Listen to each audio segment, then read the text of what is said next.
Hello class 9, welcome to our channel Edu Teach. हाँ जी बेटा, कैसे हो आप सभी?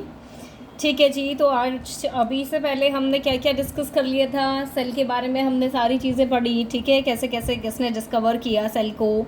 ठीक है, सेल एक्चुअल में होता क्या है। ठीक है, क्या उसके मेन कंपोनेंट्स होते हैं। ठीक है डिफरेंट हमने जो है टॉनिक सॉल्यूशंस पढ़े। ठीक है, उसके बाद हमने न्यूक्लियस के बारे में पढ़ा। देन हमने सेमी परमिएबल मेम्ब्रेन के बारे में पढ़ा। ठीक है, तो आज हम देखते हैं साइटोप्लाज्म के बारे में।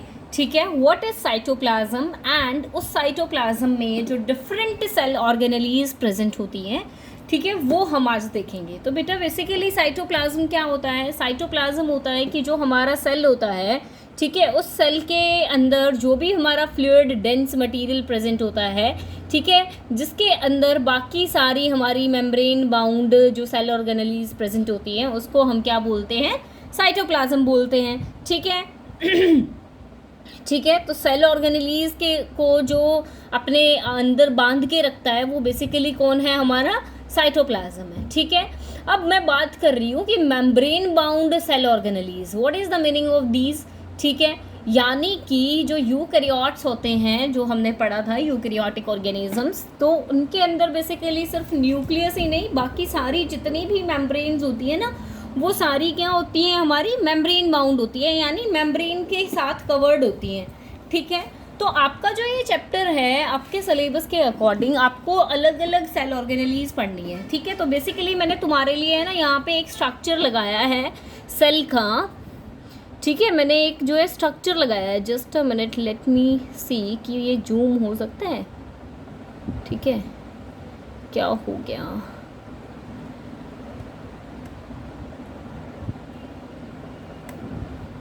Just a minute.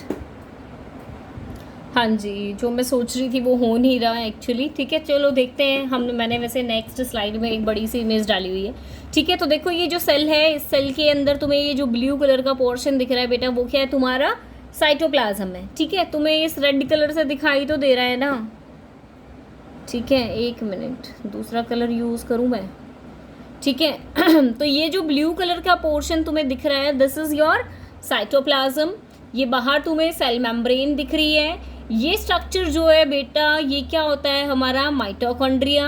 अभी डिटेल में आगे पढ़ेंगे इन सब के बारे में। माइटोकॉन्ड्रिया, ये तुम्हें देखो यहाँ न्यूक्लियस दिख रहा है।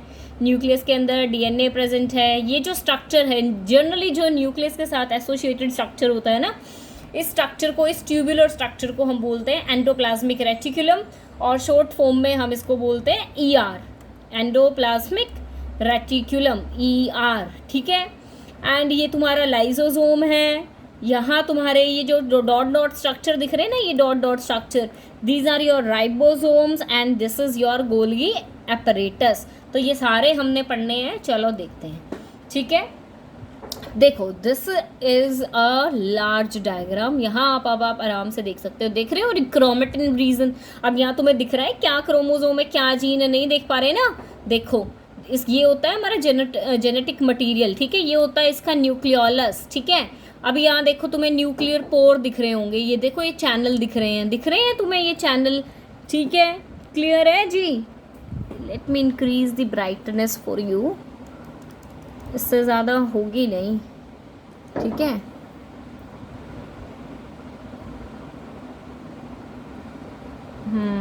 अब थोड़ा क्लियर हुआ? ठीक है, तो ये क्या है? तुम्हारा क्रोमेटिन रीजन है। This is your nucleolus. ये तुम्हारा ऊपर न्यूक्लियर एनवेलप है।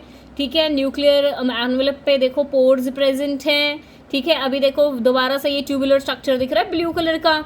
This is your endoplasmic reticulum. अब जो एंडोप्लाज्मिक रेटिकुलम होता है ना, इस पे देखो तुम्हें यहाँ तो डॉट डॉट दिख रहे हैं इस एंडोप्लाज्मिक रेटिकुलम पे, लेकिन यहाँ ये जो स्ट्रक्चर है देखो, इस स्ट्रक्चर पे नहीं है ना, ये डॉट्स एब्सेंट है। ठीक है, तो जो एंडोप्लाज्मिक रेटिकुलम होता है वो भी हमारा दो टाइप का होता है, स्मूथ एंड रफ। ठीक है, अब ये रफ बेसिकली क्यों है? देखो इस पे जो ये डॉट डॉट प्रेजेंट है ना, ये क्या होते हैं? हमारे राइबोसोम्स होते हैं। ये क्या प्रेजेंट होते हैं? राइबोसोम। और इनकी वजह से इसका जो स्ट्रक्चर है ना, वो रफ दिखने लग जाता है। ठीक है, और ये राइबोसोम्स अलग से भी प्रेजेंट होते हैं। ये जो स्ट्रक्चर तुम्हें यहाँ दिख रहा है ये ग्रीन कलर का structure, this is your Golgi apparatus. ठीक है, यहाँ से देखो ये गोल्गी एपरेटस से सिक्रीशंस रिलीज हो रहे हैं सेल से बाहर। ठीक है, देखो यहाँ तुम्हें ये माइटोकॉन्ड्रिया दिख रहा है, रेड कलर का स्ट्रक्चर, ये सेंट्रोसोम है। सेंट्रोसोम का बेसिकली काम होता है, सेंट्रोसोम हमने पढ़ना नहीं है, लेकिन बेसिकली इसका काम होता है कि हर एक सेल ऑर्गेनेली को उसकी जगह पे बांध के रखना। दीज आर माइक्रोविलाई, ठीक है, दीज आर ट्यूब्यूल्स, ठीक है, इतना सब कुछ हमें पढ़ना नहीं है। लाइजोसोम के बारे में हमें पढ़ना है, माइटोकॉन्ड्रिया के बारे में पढ़ना है, रेटिकुलम के बारे में पढ़ना है हमें, ठीक है, गोल्गी बॉडी के बारे में पढ़ना है, ठीक है। चलो शुरू करें, स्ट्रक्चर क्लियर हुआ तुम्हें? चलो नेक्स्ट अब हम देखते हैं कि क्या क्या सेल ऑर्गेनेलीज हमें पढ़नी है बेटा। हमें पढ़ना है एंडोप्लाज्मिक रेटिकुलम, जिसको हम ईआर बोलते हैं, Golgi apparatus, mitochondria, lysosomes and plastids and vacuoles, ठीक है, ये हमने पढ़ने हैं। चलो वन बाय वन स्टार्ट करते हैं। सबसे पहले आता है हमारा अभी तुम्हें एक आइडिया हो गया होगा ना एंडोप्लाज्मिक रेटिकुलम कैसा होता है, ठीक है, आगे तुम्हें इमेज भी मिल जाएगी। एक बार देख लेते हैं कि क्या होता है endoplasmic reticulum. Endoplasmic reticulum basically बेटा क्या होता है, लार्ज नेटवर्क होता है मेम्ब्रेन बाउंड ट्यूब्स का एंड शीट्स का, ठीक है। बेसिकली लंबी लंबी ट्यूब्स तुम्हें देखने को मिलेंगी, और ये जो ट्यूब लाइक स्ट्रक्चर्स होती है ना, ठीक है, इनको हम क्या बोलते हैं बेटा, वेसिकल। जो मैंने ये जो ब्लू हाईलाइटेड वर्ड कर रखे हैं ना, प्लीज इनको ध्यान में रखना है तुम्हें। क्या बोलते हैं इनको? वेसिकल बोलते हैं। और जो ईआर की मेम्ब्रेन होती है, एंडोप्लाज्मिक रेटिकुलम की जो मेम्ब्रेन होती है ना, वो प्लाज्मा मेम्ब्रेन जैसी ही होती है स्ट्रक्चर में। तो ईआर कितने टाइप का होता है? 2 टाइप का होता है। अभी देखा हमने rough ER and smooth ER. तो डिफरेंस क्या होता है rough ER and smooth ER में, कि रफ एंडोप्लाज्मिक रेटिकुलम पे तो राइबोसोम्स प्रेजेंट होते हैं एंड स्मूथ पे वो एब्सेंट होते हैं। तो rough endoplasmic reticulum is rough in appearance due to the presence of ribosomes. और राइबोसोम्स का मेन काम क्या होता है? प्रोटीन सिंथेसिस का। इसीलिए राइबोसोम्स को क्या बोलते हैं? प्रोटीन फैक्ट्री बोलते हैं। क्या बोलते हैं? प्रोटीन फैक्ट्री बोलते हैं। क्लियर है जी राइबोसोम एंडोप्लाज्मिक रेटिकुलम। अब देखते हैं कि जो ये एंडोप्लाज्मिक रेटिकुलम है ना, इसका फंक्शन क्या है। तो बेसिकली देखो, जो हमारा रफ एंडोप्लाज्मिक रेटिकुलम है उसका तो काम हो गया प्रोटीन बनाने का, क्योंकि उसके पास भाई राइबोसोम्स हैं। और जो हमारा स्मूथ एंडोप्लाज्मिक रेटिकुलम है, इसका फंक्शन क्या होता है कि पहली बात तो ये एक चैनल की तरह काम करेगा। चैनल मतलब कि जहाँ से कोई चीज़ पास होके जाए, चैनल कैनाल्स की फॉर्म में। तो ये क्या करता है? ट्रांसपोर्ट करता है मटेरियल्स का। दूसरा, एक सरफेस प्रोवाइड करता है बहुत सारी बायोकेमिकल रिएक्शंस के लिए। और तीसरा, एनिमल सेल्स में बेसिकली लीवर में ये क्या काम करता है? डिटॉक्सिफाई करता है बहुत सारी पॉइजन्स एंड ड्रग्स को। क्लियर है जी? फंक्शंस, इनके फंक्शंस ज़रूर पूछे जाते हैं, आप प्लीज़ ध्यान रखो। स्ट्रक्चर पूछा जाए ना, पूछा जाए, फंक्शन ज़रूर पूछ लिए जाते हैं, ठीक है।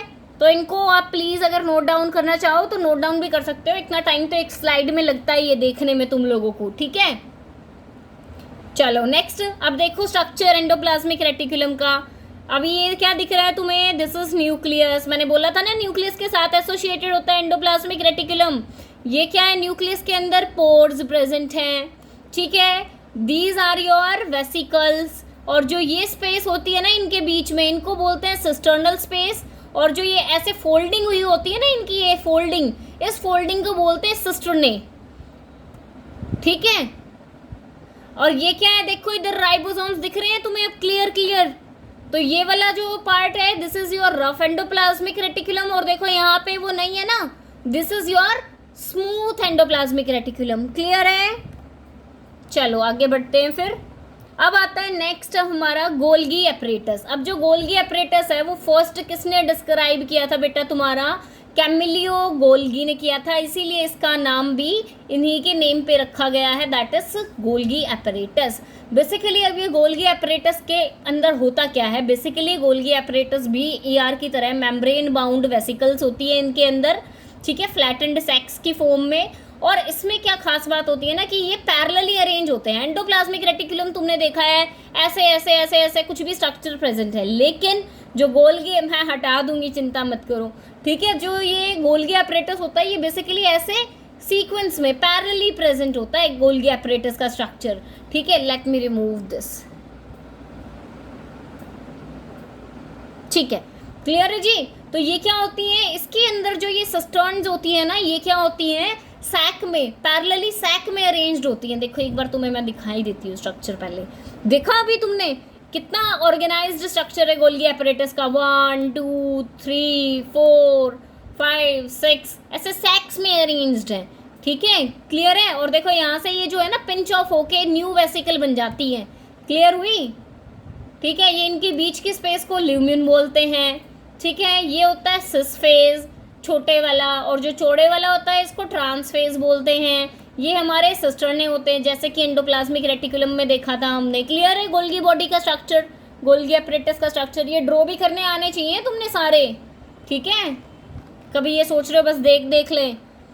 उसके बाद function of Golgi apparatus. Golgi apparatus का फंक्शन पहला क्या है बेटा, कि जो भी मटेरियल ईआर ने सिंथेसाइज किया है ना, एंडोप्लाज्मिक रेटिकुलम ने जो भी मटेरियल बनाया है उसको पैक करने का काम और उसको डिस्पैच करने का काम, यानी कि भेजने का अलग अलग टारगेट साइट्स पे, अंदर चाहे वो हो सेल के या चाहे वो बाहर हो सेल के, वो कौन करता है, गोल्गी अपरेटस। बेसिकली मैंने तुम्हें बोला था ये ब्लू हाईलाइटेड पॉइंट्स को ध्यान रखना। तो क्या काम है, पैकिंग एंड डिस्पैचिंग का। ठीक है, उसके बाद क्या फंक्शन है, स्टोरेज का फंक्शन है, मॉडिफिकेशन का फंक्शन है एंड पैकेजिंग का फंक्शन है। ठीक है, उसके बाद ये जो गोल्गी अपरेटस होता है इसके अंदर जो है ना कॉम्प्लेक्स शुगर बनाई जाती है फ्रॉम दी सिंपल, बनाई जाती है इन द सेंस कोई यहाँ पे बनाता नहीं है, खुद ही बनाती है ये। उसके बाद गोल्गी अपरेटस का एक अलग फंक्शन क्या है कि ये लाइजोसोम्स को भी फॉर्म करता है, बनाता है। कौन, गोल्गी अपरेटस। क्लियर है जी, ठीक है।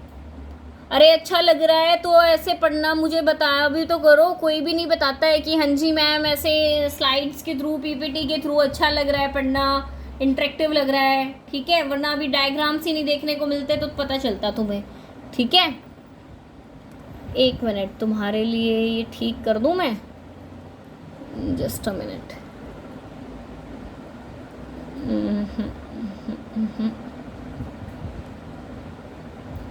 ये तो मैं दिख नहीं रहा ना यहाँ, एक मिनट, ठीक है। अभी लेट्स स्टार्ट अगेन।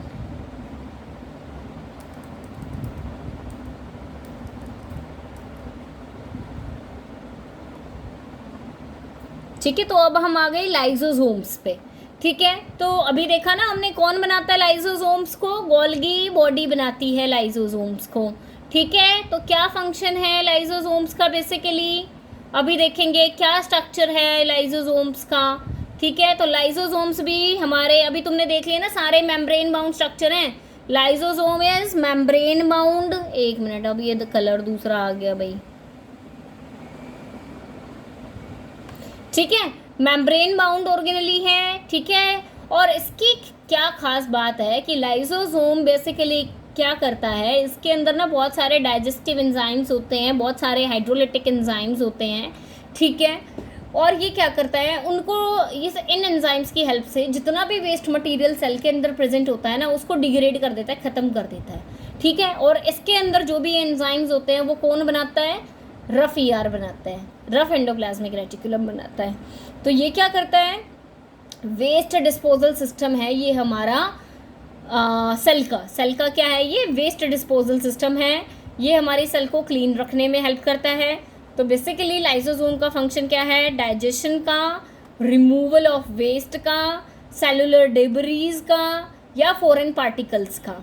ठीक है, और ये सेल के अंदर कैसे ले लेता है इन सारी चीज़ों को, बाय एंडोसाइटोसिस। ठीक है, अंदर इनगल्फ करने के प्रोसेस को क्या बोलते हैं हम, एंडोसाइटोसिस बोलते हैं। अच्छा, एक बड़ा ही अच्छा क्वेश्चन बनता है इससे कि लाइजोसोम्स को सुसाइडल बैग्स क्यों कहा जाता है भाई। ठीक है, तो अभी मैंने आपको बताया कि जो ये लाइजोसोम्स होते हैं बेटा, इनके अंदर बड़े ही डाइजेस्टिव हाइड्रोलिटिक एंजाइम्स प्रेजेंट होते हैं। तो कई बार ये क्या होता है कुछ केस में कि जब ये सेल खुद ही डैमेज हो जाए, अगर ये सेल डैमेज हो जाती है तो इसके अंदर जितना भी जो भी इसका एंजाइम था, ठीक है, वो एंजाइम बर्स्ट होके बाहर निकल जाएगा और ये अपनी ही सेल को, जिस सेल के अंदर ये लाइजोसोम प्रेजेंट था उसी सेल को पूरी को डाइजेस्ट कर देगा, यानी खुद ही अपनी सेल को मार दिया उसने। ठीक है, तो इसीलिए इनको क्या बोला जाता है, सुसाइडल बैग। कि जब एक्सीडेंटली जब ये कोई सेल लाइजोसोम वाली बर्स्ट हो जाए, ठीक है, जब ये लाइजोसोम बर्स्ट हो जाते हैं तो वो अपना सारा एंजाइम को रिलीज़ करते हैं और अपनी ही सेल को डाइजेस्ट कर देते हैं। ठीक है, इसीलिए इनको क्या बोला जाता है, सुसाइडल बैग बोला जाता है। ठीक है, this is the structure of lysosome.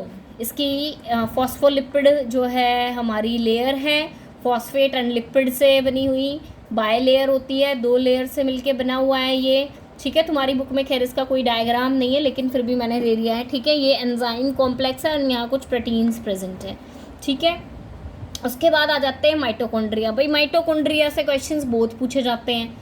तो पहली बात तो ये कि माइटोकॉन्ड्रिया को ना power house of the cell बोला जाता है। क्या बोला जाता है? Power house of the cell. अब यही क्वेश्चन बहुत पूछा जाता है कि माइटोकॉन्ड्रिया को पावर हाउस ऑफ सेल क्यों बोला जाता है? क्योंकि ये क्या करता है, सेल के लिए एटीपी सिंथेसाइज करता है, एटीपी बनाता है, एनर्जी बनाता है। क्लियर है जी? ठीक है। अब जो ये माइटोकॉन्ड्रिया है वो क्या है, हमारा 2 मेम्ब्रेन स्ट्रक्चर है, 2 मेम्ब्रेन्स प्रेजेंट हैं, outer membrane and inner membrane. Outer membrane is porous and inner membrane is folded, और इन फोल्ड्स को क्रिस्टे बोलते हैं। एंड ये क्रिस्टे क्या करते हैं, इंक्रीज कर देते हैं surface area for ATP production, ठीक है। एंड एक अनोखी बात कि माइटोकॉन्ड्रिया एक ऐसा सेल ऑर्गेनली है जिसके पास उसका खुद का राइबोसोम एंड डीएनए प्रेजेंट होता है। सिमिलरली क्लोरोप्लास्ट जो प्रेजेंट होता है ना इन प्लांट्स, उसमें भी उनका खुद का डीएनए एंड राइबोसोम्स प्रेजेंट होते हैं। तो जल्दी से क्विक रिवीजन करो, माइटोकॉन्ड्रिया का क्या क्या काम है। Mitochondria is the power house of the cell.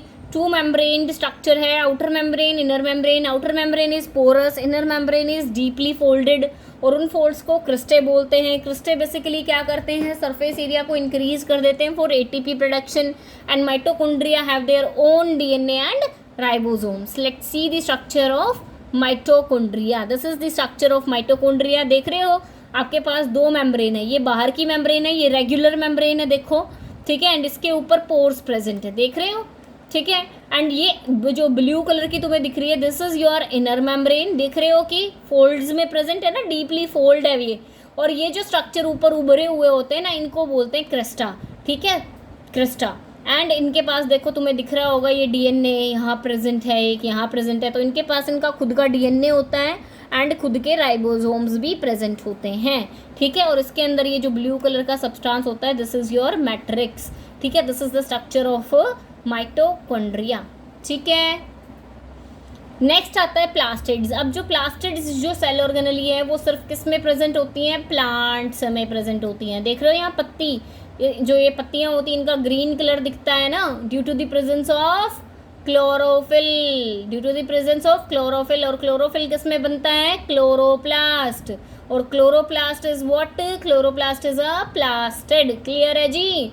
तो प्लांट्स में क्या प्रेजेंट होते हैं, प्लास्टिड्स प्रेजेंट होते हैं, ठीक है। तो प्लास्टिड्स कहाँ प्रेजेंट होते हैं, सिर्फ प्लांट्स में। 2 टाइप के होते हैं basically plastids, chromoplast and leucoplast. अभी नाम से ही समझो, क्रोमो मतलब कलर, तो कलर वाले प्लास्टिड्स क्रोमोप्लास्ट होते हैं, और जो कलरलेस प्लास्टिड होते हैं वो तुम्हारे ल्यूकोप्लास्ट होते हैं, ठीक है। जैसे कि क्लोरोफिल वाले प्लास्टिड यानी ग्रीन कलर प्लास्टिड्स को क्लोरोप्लास्ट बोला जाता है, जो कि फोटोसिंथेसिस परफॉर्म करते हैं। एंड ल्यूकोप्लास्ट क्या करते हैं, बेसिकली यूज होते हैं to store oil, fat, starch and proteins वगैरह, ठीक है। तो इनका काम बेसिकली स्टोरेज का होता है। क्लियर है जी प्लास्टिड्स? ठीक है। तो देख लो यहाँ डिफरेंट टाइप ऑफ प्लास्टिड्स की भी मैंने इमेज तुम्हारे लिए लगा दी है, ठीक है। कभी तुम लोग अप्रिशिएट नहीं करते हो कि मैम हाँ जी अच्छे से पढ़ाते हो, हमें अच्छा लगता है, चलो कोई नहीं, खैर, ठीक है। तो देखो दिस इज़ योर क्लोरोप्लास्ट, ठीक है। यहाँ पे ऐसे थाइलाकॉइड, ग्रेना, स्ट्रोमा ये सब प्रेजेंट होते हैं। This is etioplast. तुम्हें इतना डिटेल में नहीं जाना, बस मैंने तुम्हारे लिए लगा दिया। देखो ये क्रोमोप्लास्ट है, कलर दिख रहा है, ठीक है। दिस इज अमाइलोप्लास्ट जिसमें कि स्टार्च स्टोर होता है, ठीक है। क्लियर है जी? नेक्स्ट आ जाते हैं लास्ट, वैक्यूल्स, ठीक है। सारी सेल ऑर्गेनलीज मुझे लग रहा है कि तुम लोगों को यार याद हो गई होंगी साथ साथ में सभी के पॉइंट। देखो बेटा वैक्यूल्स क्या होते हैं ना, वैक्यूल बेसिकली एक ऐसे है ना एम्प्टी स्पेस प्रेजेंट होती है सेल के अंदर, उसको क्या बोलते हैं, वैक्यूल बोलते हैं। और इसका अलग अलग फंक्शन होता है, ठीक है। तो a space within a cell that is empty of cytoplasm, जिसके अंदर कोई साइटोप्लाज्म वगैरह कुछ नहीं होता है, जस्ट एक खाली जगह पड़ी हुई होती है, ठीक है, बबल की तरह, तो उसको हम क्या बोलते हैं, वैक्यूल बोलते हैं, ठीक है। इसका फंक्शन होता है स्टोरेज का, इंजेशन का, डाइजेशन का। वैक्यूल्स जो होते हैं वो भी मेम्ब्रेन बाउंड सैक्स होते हैं, ठीक है, साइटोप्लाज्म के अंदर प्रेजेंट होते हैं, ठीक है। मैच्योर जो अभी देखो डिफरेंस क्या होता है ना कि जो प्लांट, अभी मैं ये नेक्स्ट जो तुम्हें क्लास कराऊंगी ना उसमें हम अच्छे से डिस्कस करेंगे plant cell and animal cell में डिफरेंस, तुम्हें वहाँ पे भी ये अच्छे से मिल जाएगा।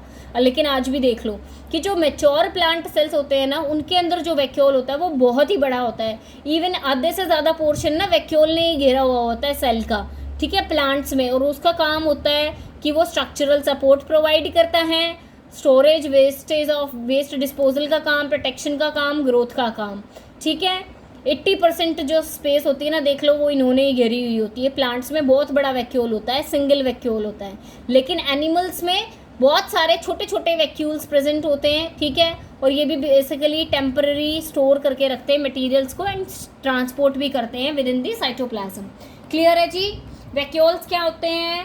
स्पेस प्रेजेंट होती है, empty space of cytoplasm, storage, ingestion, digestion का काम, मेम्ब्रेन बाउंड होते हैं, साइटोप्लाज्म में प्रेजेंट होते हैं। प्लांट्स में सिंगल और बहुत ही बड़े होते हैं। प्लांट्स में इनका काम सपोर्ट करने का होता है, स्टोरेज का होता है, वेस्ट डिस्पोजल का होता है, ठीक है। एंड एनिमल्स में ये बहुत छोटे छोटे लेकिन बहुत सारे नंबर में प्रेजेंट होते हैं एनिमल सेल्स में, एंड ये स्टोर करते हैं मटेरियल को एंड ट्रांसपोर्ट करते हैं विद इन दी सेल, ठीक है। देखो अब ये प्लांट सेल का डायग्राम है, देखो आधे से ज़्यादा जगह है ना जो वैक्यूल ने ही घेरी हुई है। This is your vacuole, this is your nucleus, ठीक है। ये ग्रीन कलर का क्लोरोप्लास्ट दिख रहा है तुम्हें, ये माइटोकॉन्ड्रिया दिख रहे हैं, ये राइबोसोम्स वगैरह दिख रहे हैं तुम्हें, दिख गए, ठीक है। तो आधे से ज़्यादा स्ट्रक्चर किसने घेरा हुआ है? तुम्हारा वैक्यूल ने घेरा हुआ है। क्लियर है जी? ठीक है, थैंक यू फॉर वॉचिंग, ठीक है। कैसे लग रहे हैं तुम्हें यार पढ़ना? प्लीज़ मेरे साथ शेयर करो यार, कम्युनिकेट करो। मैं तुम्हारी कमेंट्स का वेट करती रहती हूँ, डेली एक बार चेक कर लेती हूँ लेकिन कोई कमेंट नहीं आया मिलता है, ठीक है। अगर वीडियो अच्छी लग रही है, मेरा एफर्ट तुम्हें पढ़ाने के लिए अच्छा लग रहा है तो प्लीज़ वीडियोज़ को लाइक कर दो, ज़्यादा से ज़्यादा वीडियो को शेयर कर दो एंड चैनल को सब्सक्राइब कर दो, अपने फ्रेंड से भी करवा दो। Thank you so much.